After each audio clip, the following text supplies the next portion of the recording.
Sige lang. Diyan naman si sir. Supportive naman si sir. Ayan. Ang layo kasi ng gap.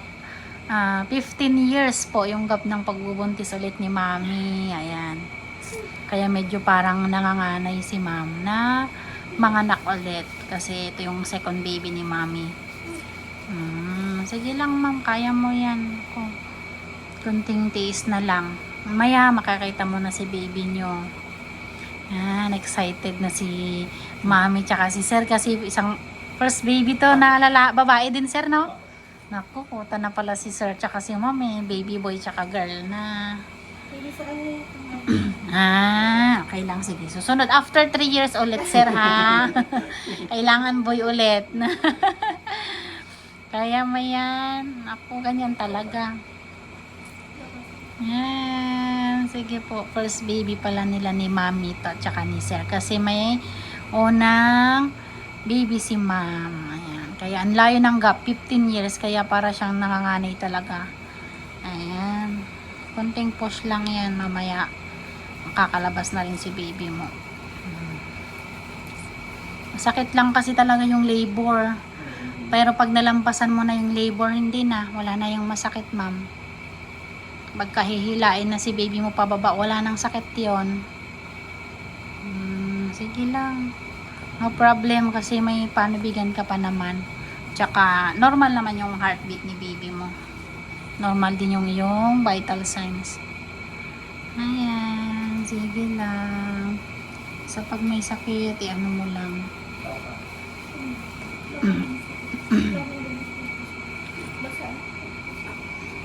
Puno? Napuno? Madami? Unti lang. Hindi, pwede naman natin check. Parang hindi naman ata unti lang naman ata. Sige, masakit balakang mo? Ayan, sa puson. Masakit na din. Yan, malapit ka na. Bumababa na yan, mami. Kaya ganyan, pasakit na siya ng pasakit. Yan, sige lang ma'am. Sige, habaan mo. Pag walang sakit, dahan-dahan ang bawi, ha? Huwag mong pipilit-piliting umiri ng walang sakit. Tubig. Sige, painumin mo. Pwede pa naman si ma'am. Mamaya yan, pag makaraos ka, ano ka na. Sige lang. Sa likod, pwede mong anuhin, sir. Kasi masakit kasi yan talaga. Dadaan yung baby mo dyan sa buto kaya masakit.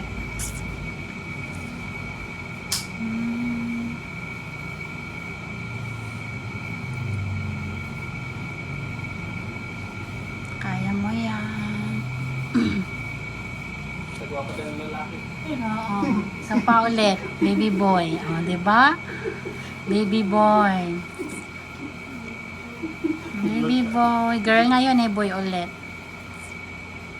Kaya mo yan. Pangiti si ma'am sa baby boy pa daw ulit after 3 years, babalik si ma'am. Nanganak ulit. Konting tiis pa. Mamaya, makikita na natin si mami. Makakaraos na. Ayan, mamaya ulit. I-check natin yung kanyang next video.